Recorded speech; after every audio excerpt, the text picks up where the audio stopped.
Capítulo 17 de la Confesión de Londres de 1689.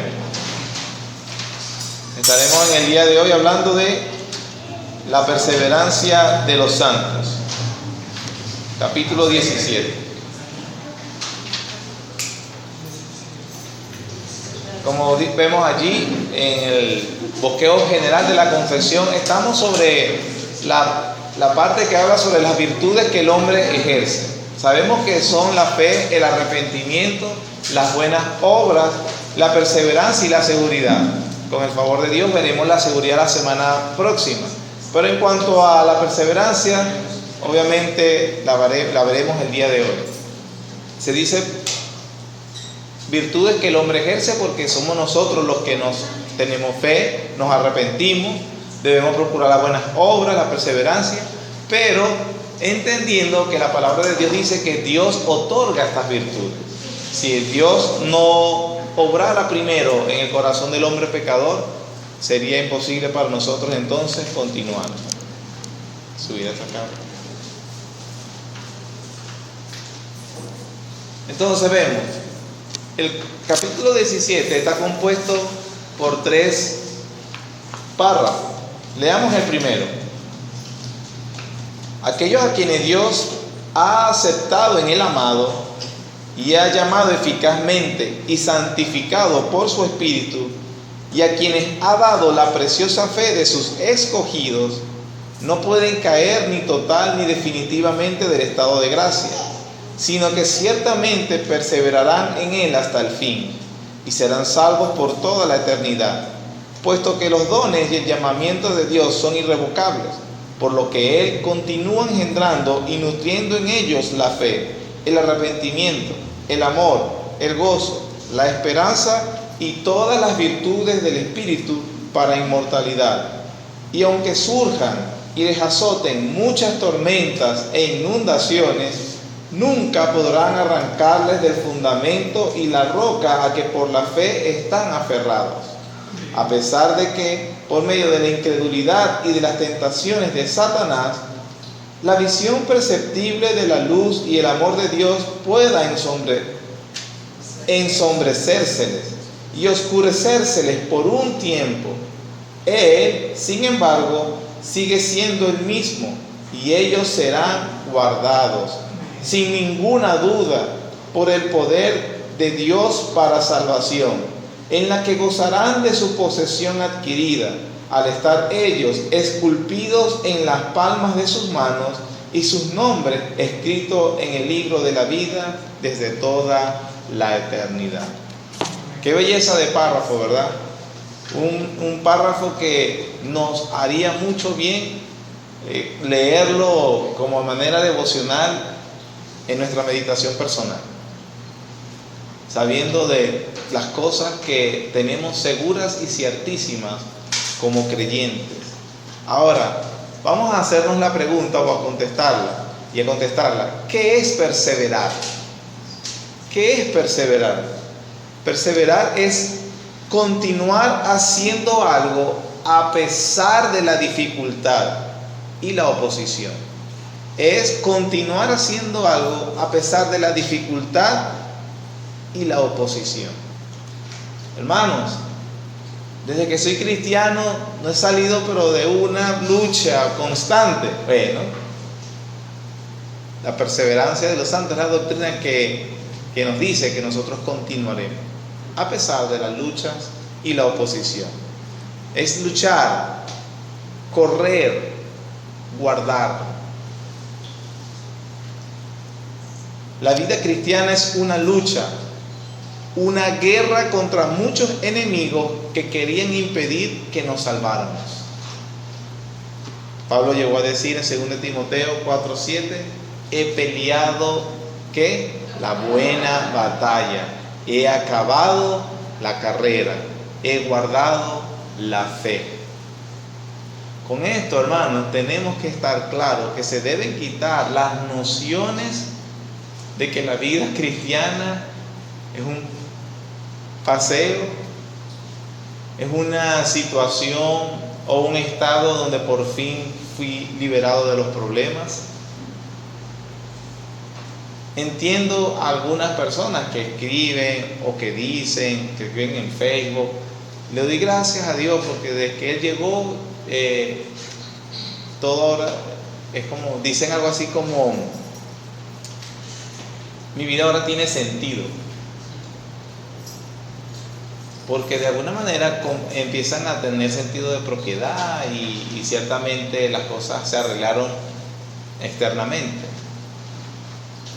Pero a veces se tiene la noción de que venir a Cristo es como un salvaguarda para ahorrarnos problemas en este mundo y en esta vida. La Biblia no dice eso. La Biblia sí dice que los cristianos perseverarán, ya que la vida cristiana es una batalla. Eso es lenguaje de guerra. Es una carrera, es un lenguaje deportivo, pero una carrera no es con piña colada y sombrilla. Ese es el espectador, pero el que está en la carrera hay que trabajar. Es guardar la fe, proteger. Hay ataques.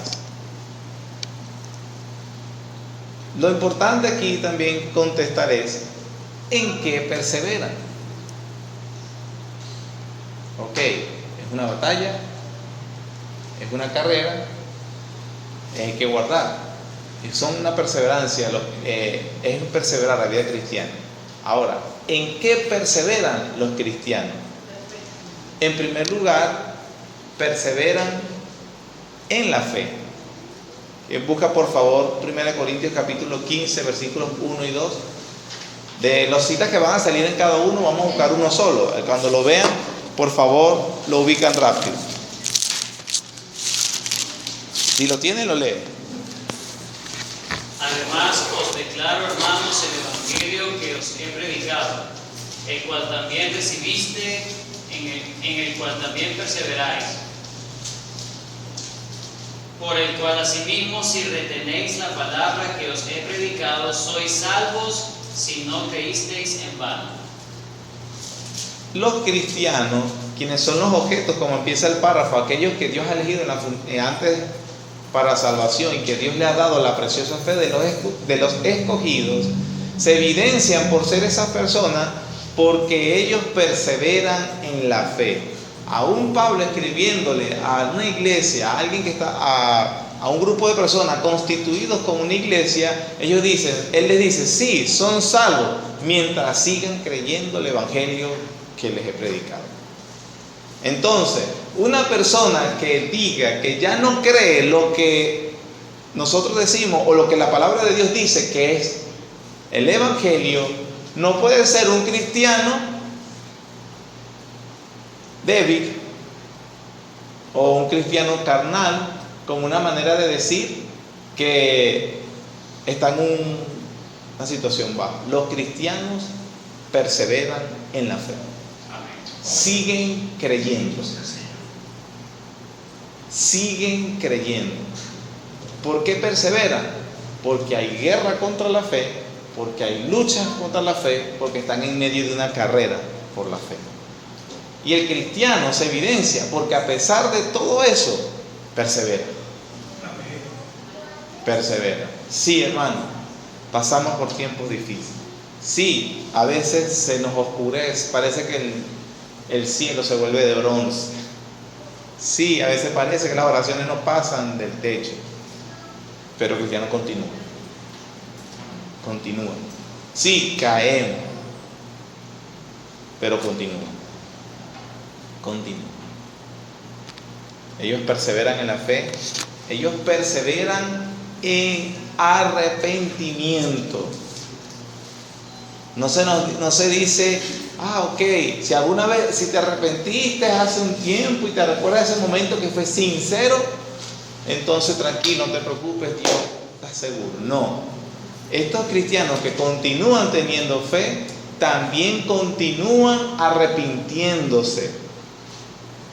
Primera Juan 1, 7 al 9 dice, ¿lo tienes ahí, hermano? Por favor.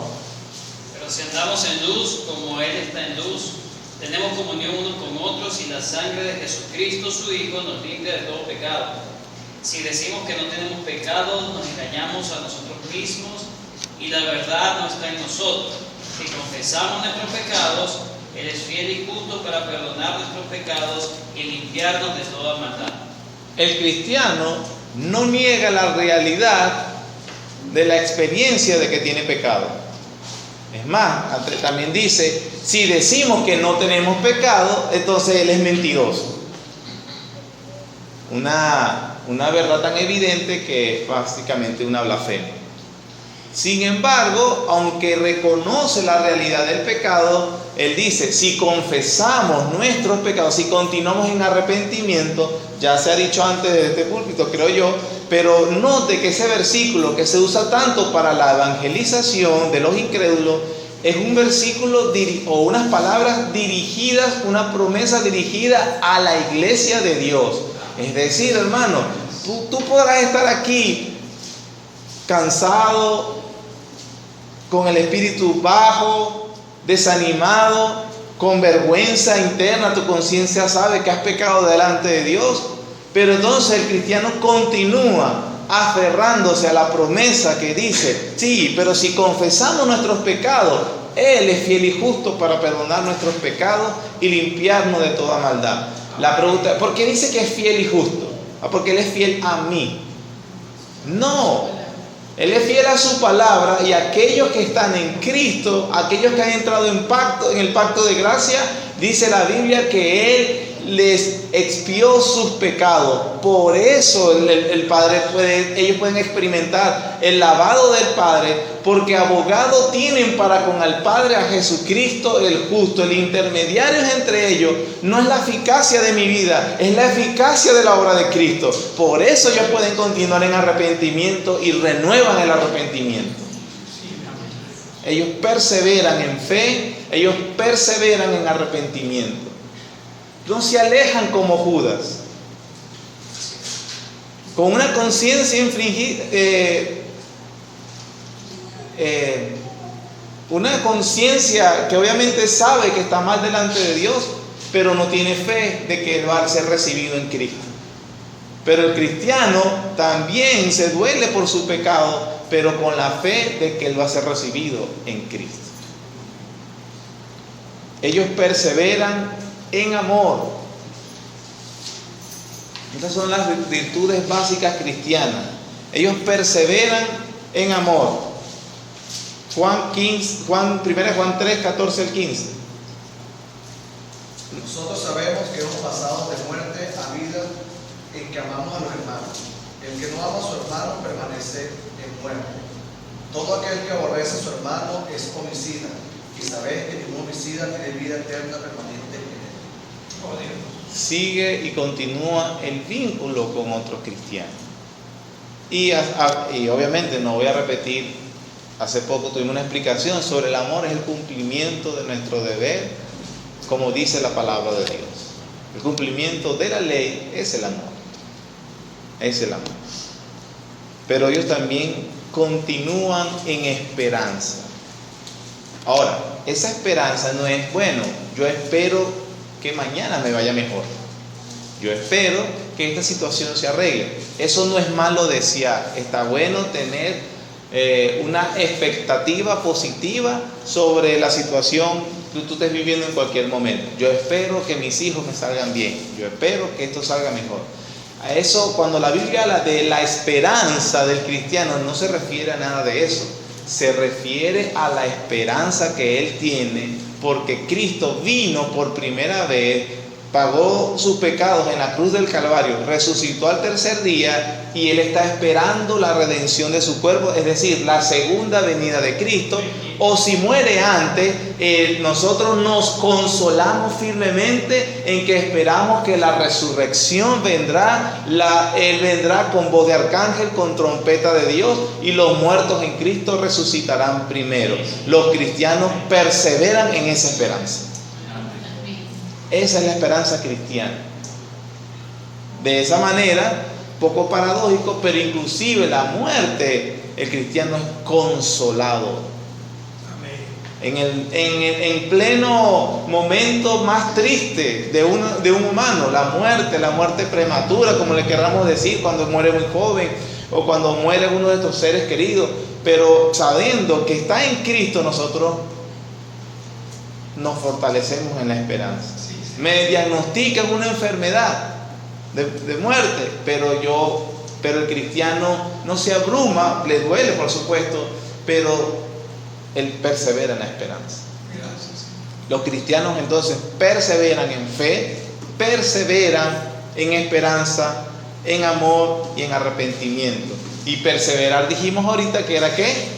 Correr, luchar, pelear. Pelean en eso, batallan en eso. En este párrafo nos dicen, el párrafo 1 que acabamos de leer, que nos dice quiénes son esos objetos de esta perseverancia. Ahí dice, aquí está desglosado las frases, muy interesante. Dice, son los que Dios ha aceptado en el amado, no los que han utilizado la frase moderna que ha aceptado a Jesús como Salvador. Hay una gran diferencia, una sutileza que hace un mundo de diferencia. ¿Quiénes son estos que van a perseverar? Los que Dios aceptó en Cristo, no los que recibieron un día a Cristo. Si lo quisiéramos decir en esos términos, tendríamos que decir, son los que continúan recibiendo a Cristo en su vida constantemente. Cuando hablamos de recibir, es aceptar su señorío en la vida de ellos. No es los que un día pasaron al altar, no es los que un día levantaron una mano para orar, no es los que hicieron aquella oración tan reconocida cuando eran niños.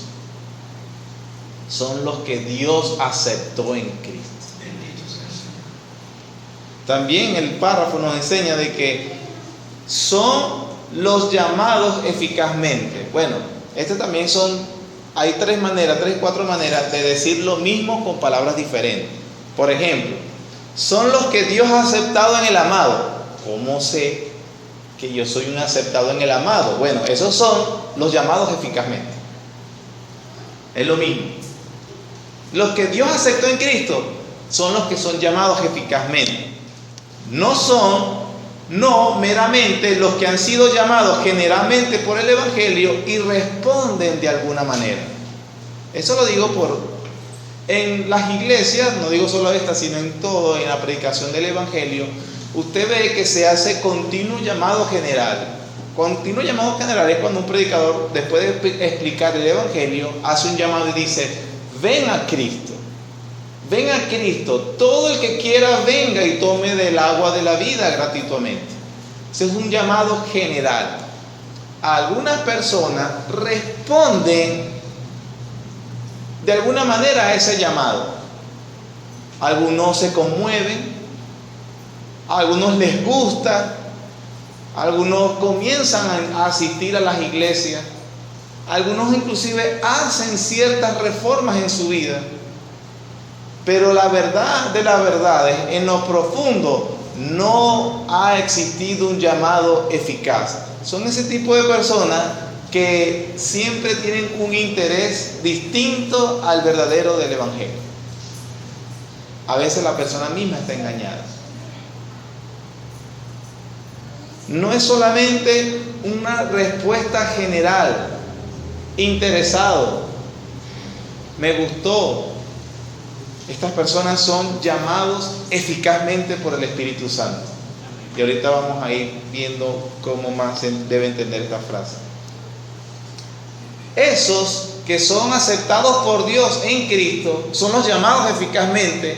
Eso también, otra frase de decir lo mismo es, son los santificados por su Espíritu. No meramente todos los que tienen una perfección externa y una reforma de vida. Hay personas que después de llevar cierto hábito pecaminoso, entran en conciencia que el actuar así los ha perjudicado siempre. Entonces, en vista de que esto me está perjudicando tanto, lo voy a cambiar para no seguir cosechando lo mismo. Y esas personas vemos ciertos cambios, hacen cambios, pero esos no son cambios producidos por el Espíritu Santo, porque el cambio producido por el Espíritu Santo es un cambio del interior, del ser interior, que lo transforma completamente y lo inclina hacia Dios. Hay personas que dicen que les gusta las iglesias, pero no les gusta, por ejemplo, aquellas que predican mucho, aquellas que se dedican, hacen énfasis en tanto leer la Biblia, aquellos que los sermones son muy largos, aquellos que no les gusta profundizar. Ellos siempre quieren que los entretengan. No ha habido un cambio profundo en la naturaleza de esa persona. Estas personas cambian, por ejemplo, si yo tenía una vida de alcoholismo, era un alcohólico, me di cuenta que me llevó a la bancarrota, que mi esposa se separó de mí, entonces yo lo que hago es entonces dejar de beber, y entonces cambio, esperando que de alguna manera esas cosas no interfieran tanto en mi relación matrimonial nueva o mi esposa regrese. Pero esa misma persona que vienen a las iglesias, que aparentemente han sido reformados, parecen que han sido cambiados por Dios, cuando ven que no se dan las cosas que estaba buscando, por ejemplo, la esposa no regresa, la esposa no perdona, se van también de la iglesia, porque de alguna manera no les funcionó. ¿Para qué voy a cambiar? ¿Para qué dejé lo que dejé? ¿Para qué voy a la iglesia? Entonces es como una cuestión de condición. Esas personas no son santificados por su Espíritu. Las personas santificadas por su Espíritu Santo son aquellas que son atraídos eficazmente por Dios y los coloca en Cristo Jesús.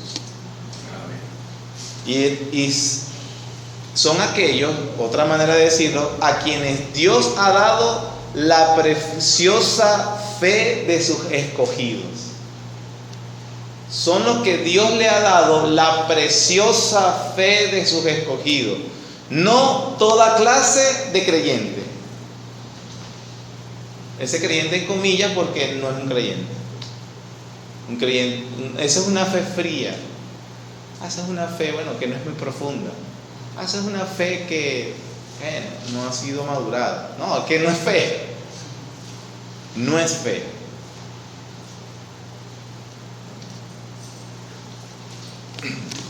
Es importante que entendamos que esta doctrina no es la perseverancia de todos los creyentes profesantes o aún de todos los que parecen ser cristianos. Es la doctrina de la perseverancia de los santos. Los santos perseveran.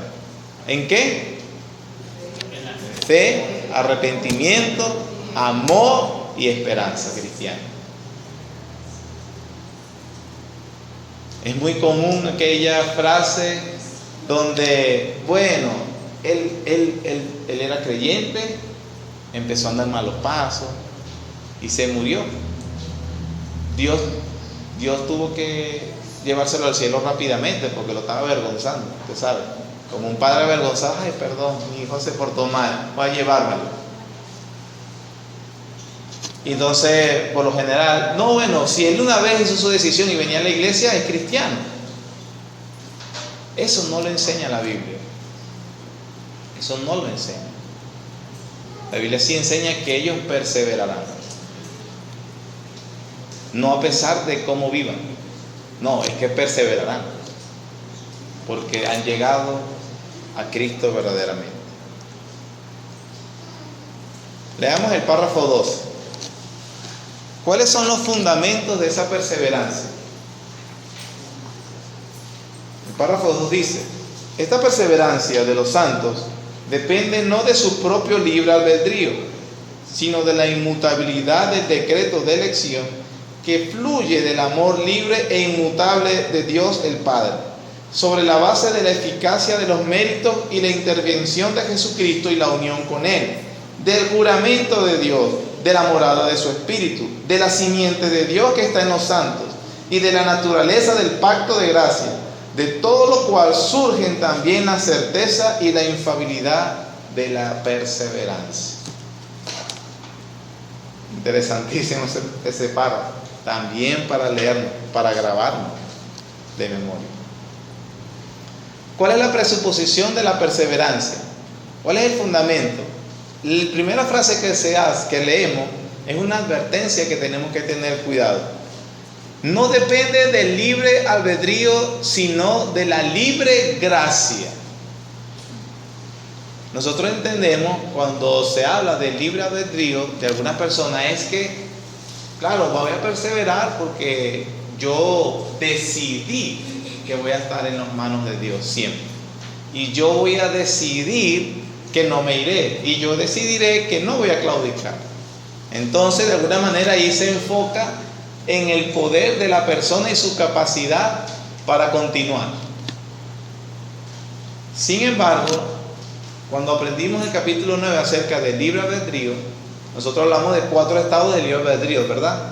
El primero en el estado de inocencia, donde Adán podía hacer lo bueno, pero podía cambiar de ese estado, lo cual cambió. El segundo es el estado de gracia, cuando la caída, cuando obviamente, el segundo es la caída, cuando la voluntad del hombre fue trastocada por el pecado y ahora él desea lo malo libremente. El tercero es el estado de gracia, cuando el Señor lo libera de la esclavitud del pecado y él puede ahora obedecer libremente a Dios, pero también puede obedecer el pecado. Y el cuarto es el estado de gloria, cuando nuestra voluntad será renovada completamente. Ahora, a pesar de que en el estado de gracia es cierto que Dios nos liberó del poder del pecado en el Evangelio y ahora nos capacita para que ahora libremente decidamos hacer su voluntad, sin embargo, es necesario que antes de yo poder ser liberado para decidir hacer lo que Dios quiere. ¿Está conmigo? En el estado de pecado yo solo decidiré el mal y el pecado. En la caída, no regenerado, muerto espiritualmente. Tiene que haber algo en mi ser para que yo ahora elija libremente la gracia de Dios, ¿cierto?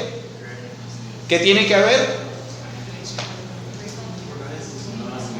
Nuevo nacimiento, también llamado regeneración, también llamado la transformación. Dios hace una obra en mí, ¿cierto? Para que yo sea liberado del pecado y ahora libremente puedo elegir la voluntad de Dios. A pesar de que la Biblia enseña que ahora el hombre viene a Cristo porque precisamente fue capacitado por Dios, es por eso que depende de la libre gracia y no del libre albedrío de los hombres. Es necesario, sobre todo, una obra de Dios en el hombre. Por eso se dice que la perseverancia y su fundamento es que depende de la gracia de Dios y no de la capacidad de los hombres de perseverar, ni de su libre albedrío. Su identidad, la inmutabilidad del decreto de Dios. Segunda certeza. ¿Por qué los cristianos perseverarán? Por la inmutabilidad del decreto de Dios. Como dice Romanos 8:30, a los que predestinó, a esos también llamó. A los que llamó, a esos también justificó. Y a los que justificó, a esos también glorificó. Cuando aprendimos acerca de la doctrina del decreto de Dios, entendimos que Dios es el soberano que decreta todas las cosas que van a suceder y que ineludiblemente se van a llevar a cabo como Él lo decretó. Entonces, en ese sentido, Él decretó que aquellos que Él llamó delante de la fundación del mundo, el Hijo vino a rescatar, el Espíritu Santo aplicó la salvación eficazmente en ellos, esos también serán glorificados. La segunda certeza que tienen los creyentes es la inmutabilidad del decreto de Dios. Primera certeza. Segunda certeza, perdón. Como si eso fuera poco, hay otra garantía que tiene el creyente. ¿Cuál es? La eficacia de la obra de Cristo. según nos escogió en Él antes de la fundación del mundo, para que fuésemos santos y sin mancha delante de Él, en amor, habiéndonos predestinados para ser adoptados hijos suyos por medio de Jesucristo, según el puro afecto de su voluntad. La otra garantía de que los cristianos perseverarán es la eficacia de la obra de Cristo, no la eficacia de ellos al comportarse en este mundo. La obra que Dios toma en cuenta es la obra de su Hijo, no la de nosotros. De todas maneras, eso lo vamos a entender luego. Pero en primer lugar, los cristianos, los santos de Dios, perseverarán por la inmutabilidad del consejo de Dios. Y si eso no fuera poco, o por si eso fuera poco, entonces hay otra seguridad: la eficacia de la obra de Cristo. En cuarto lugar está la perpetuidad de la morada del Espíritu. El don de la perseverancia procede de las tres personas de la Trinidad. El Padre elige, el Hijo redime y el Espíritu Santo aplica la redención. La Biblia dice que aquellos que han venido a Él tienen la simiente de Él, hablando del Espíritu Santo. El Dios Trino está involucrado en asegurar que lo que se propuso hacer lo va a llevar a cabo y lo va a terminar. Amén. Allí consiste nuestra seguridad. Todo aquel que es nacido de Dios no practica el pecado, porque la simiente de Dios permanece en él y no puede pecar porque es nacido de Dios. Cuando se habla de esa simiente de Dios, se habla del Espíritu Santo, como decía ahorita. También se habla del Espíritu Santo como un sello, Efesios 1:12, que Él nos ha sellado con el Espíritu Santo. La fraseología del apóstol Pablo para hablar de un sello tiene en mente estas tres ideas. Primero, autenticar como genuino. Como cuando nosotros nos van a vender algo y no, pero vemos a ver si es la marca original. Porque me gusta tal marca porque todo lo que sale de tal marca es buena. La Biblia dice que Él sella a los creyentes y ese sello significa que son genuinos. La Biblia dice también que la fraseología del sello también implica que protege de manipulación. Como cuando los soldados romanos pusieron el sello de Roma del emperador sobre la tumba del Señor Jesucristo para advertir que nadie podía profanar esa tumba porque estaba resguardada por el emperador. No podía ser manipulado. Eso significa que los creyentes son sellados por Dios para que no sean manipulados por nada que Él no quiera. La Biblia dice, la fraseología del sello habla para mostrar que algo es marca y posesión de alguien. En aquel momento los ganados, las tierras tenían un sello. Esto es de tal persona y por eso se respetaba. La Biblia dice que los creyentes en la tierra están sellados por Dios. Tienen una marca de protección. Son míos, dice Dios. Todas estas garantías son precisamente la fortaleza en la cual el creyente puede consolarse, hermano, en medio de la tribulación. ¿Será que Dios no me ama? Pero si eso fuera poco, el creyente tiene también la seguridad del juramento de Dios. El Dios que siempre cumple sus promesas y no tiene obligación de confirmar con juramento, no teniendo otro mayor que Él mismo, nos hace un juramento por sí mismo. Hebreos capítulo 6, versículos 16 al 20.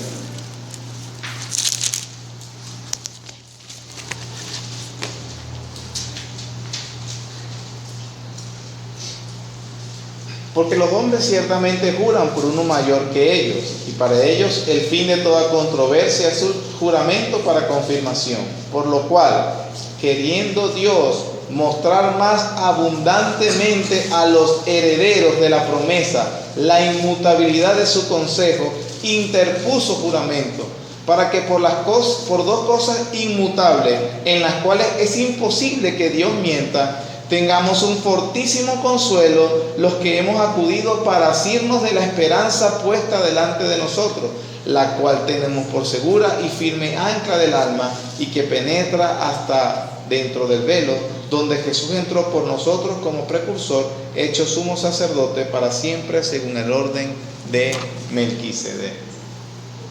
Si las cosas que hemos estudiado hasta el momento pudieran en una circunstancia fallar, obviamente sería una locura lo que estoy diciendo. La Biblia dice que Dios interpuso un juramento de que Él va a perseverar a sus santos.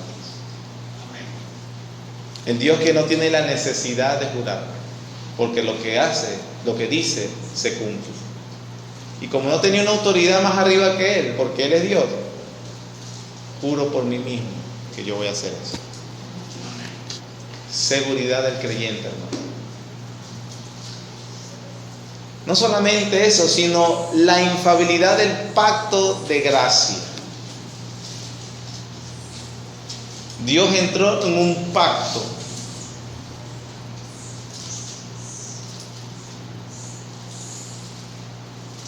Juro que nunca más me acordaré de sus pecados y transgresiones. Y ese pacto es imposible que nadie lo rompa. El pacto de gracia de Dios no fracasa en cuanto a salvar a los que tienen ese pacto con Él. De forma real e indefectible salva a aquellos, todos aquellos que están en el pacto. La pregunta es, ¿has entrado tú en pacto con Dios? O Dios, mejor dicho, ha entrado en un pacto contigo. Todos esos elementos, hermanos, son los fundamentos, las bases para que el cristiano tenga consolación y seguridad. Para que nosotros podamos decir verdaderamente, los cristianos, los verdaderos cristianos, perseverarán. Perseverarán. Párrafo 3. Una nota que también dice la palabra de Dios que tenemos que tener en cuenta. Hay una dificultad en esa perseverancia. Dice, aunque los santos, mediante la tentación de Satanás y del mundo, el predominio de la corrupción que queda en ellos y el descuido de los medios para su preservación, caigan en pecados graves y por algún tiempo permanezcan en ellos, por lo que incurren en el desagrado de Dios y entristecen su Espíritu Santo, se les dañan sus virtudes y consuelos, se les endurece el corazón y se les hiere la conciencia, lastiman y escandalizan a otros y se acarrean juicios temporales, renovarán su arrepentimiento y serán perseverados hasta el fin mediante la fe en Cristo Jesús. Esta es una nota también consoladora para aquellos que estamos luchando constantemente con el pecado y que algunas batallas perdemos. Dice que hay unas diversas causas de la deserción. Cuando hablamos de deserción, no abandono total del cristianismo, sino de esa experiencia amarga que tienen los cristianos precisamente cuando definitivamente pueden decir como David, no quites de mí tu Santo Espíritu. Oye mi oración, no escondas de mí tu rostro, porque pareciera que Dios ha escondido su rostro de su Hijo. El mundo, la carne, el diablo, el descuido de los medios de preservación. El mundo es una fuente o causa para hacernos caer, por lo que la Biblia tiene suficientes advertencias sobre alejarse de la manera de pensar del mundo. La carne, la corrupción que queda en nosotros aún, también está jalándonos constantemente a rebelarnos contra Dios, porque no hago lo que quiero sino el mal que quiero, no hago el bien que quiero sino el mal que no quiero, eso hago. Satanás, el diablo, anda como león rugiente buscando a quien devorar. Y nosotros le facilitamos el trabajo a esas tres fuentes de tentación, descuidando los medios para la preservación. Estos medios son la oración, nuestra oración privada, nuestra oración comunitaria, el escuchar la palabra de Dios, las personas que realmente por la más mínima circunstancia se dejan de congregar, la comunión con los creyentes va unida a la otra, por supuesto. ¿Dónde voy a tener yo comunión con creyentes? En la iglesia el día del Señor. La diligencia en nuestro llamamiento, eso significa sobre los cuidados que debemos tener en nuestro diario vivir. Todos esos descuidos facilitan a los tres enemigos principales que tenemos su trabajo. ¿Cuáles son los frutos trágicos de esa deserción? Incurrimos en el desagrado de Dios y entristecemos su espíritu. Es la experiencia de la lejanía de Dios. Cuando experimentamos, está lejos, no me oye. Oro y no me escucha. No me habla, no entiende. La Biblia dice en Isaías 54, 7 al 8: por un breve momento te abandoné, pero te recogeré con grandes misericordias. Con un poco de ira escondí mi rostro de ti por un momento, pero con misericordia eterna tendré compasión de ti, dijo Jehová tu Redentor. Es la experiencia de, definitivamente, se ha cerrado el cielo para conmigo. Se dañan sus virtudes y consuelos. Un cristiano obviamente que anda mal, no es consolado en medio de la tribulación. No experimenta ni se le evidencia las virtudes y las gracias cristianas. Se vuelve una persona repugnante, su conversación es vana, no tiene gracia, se vuelve huraño. Es una persona que repele a otro cristiano. David oraba: crea en mí, oh Dios, un corazón limpio, renueva en mí un espíritu recto dentro de mí. No me eches delante de ti, no quites de mí tu Santo Espíritu. Vuélveme el gozo de tu salvación y espíritu noble me sustente. Evidencia de eso, no me provoca cantar en la iglesia. No le echa la culpa que no lo motivan, o la música, que usted no está claro para qué viene, y lo que es peor, no le provoca. Se le endurece el corazón y se le hiere la conciencia. El salmista llegó a decir: se llenó de amargura mi alma, mi corazón sentía punzada, tan torpe era yo que no entendía, era como una bestia delante de ti. Se vuelve un necio, una persona necia, una persona que termina comportándose como un incrédulo. A pesar de eso, dice la Biblia que perseverarán por las mismas razones que ya dimos en el párrafo 2. Lastiman y escandalizan a otros. De esta manera, pues, pecando contra los hermanos e hiriendo su débil conciencia, contra Cristo pecáis.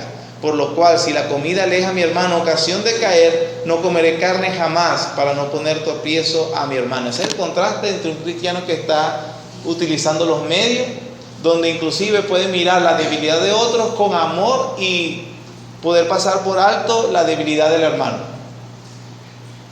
En cambio, el otro choca, escandaliza constantemente contra sus hermanos.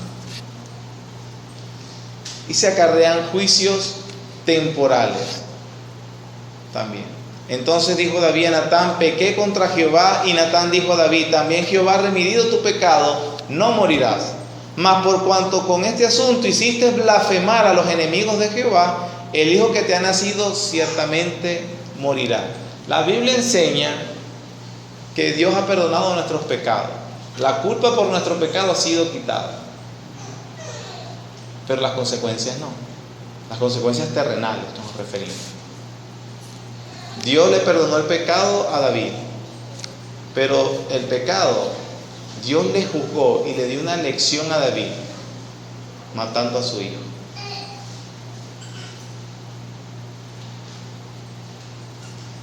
Hermanos, Dios disciplina a aquel que recibe por hijo.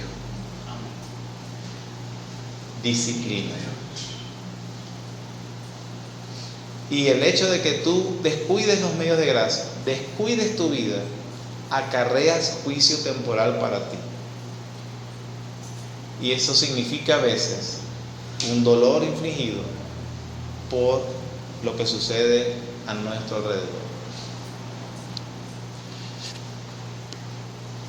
¿Cuál es la solución positiva a ese estado, a la deserción? Los verdaderos cristianos que renuevan su arrepentimiento y fe en Cristo. Vuelven. Pedro, Satanás os ha pedido para zarandearos.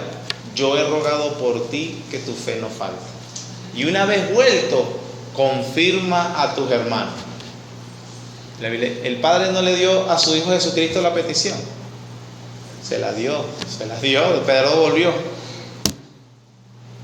Léale todo el principio del libro de Hechos. Y usted va a ver a Pedro ya no como un cobarde temiéndole ante los sirvientes de la casa del sumo sacerdote, ya levantándose y diciéndole a su audiencia: ustedes crucificaron al santo. Cuando usted vea eso, usted ve que el Padre le está respondiendo la oración al Hijo, que le rogó: haz que vuelva Pedro, Señor, y que confirme a sus hermanos. Lo puso el primer predicador de los discípulos en ese momento, para que lo mataran. Y Pedro no claudicó de nuevo. Pero por eso entonces la solución a la deserción, hermano, es precisamente que los cristianos renovarán su arrepentimiento y fe. Lo que hemos dicho desde el principio, porque perseveran.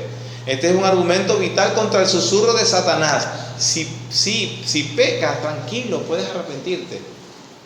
Esa es la lógica del diablo. Esa no es la lógica del Hijo de Dios.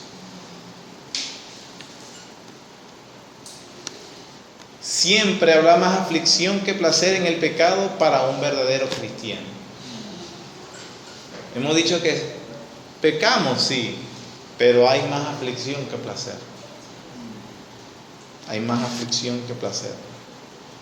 La Biblia no enseña la idea popular de que los hombres serán salvos sin tener en cuenta cómo hayan vivido y con independencia de si se han arrepentido de los graves pecados en los que caigan.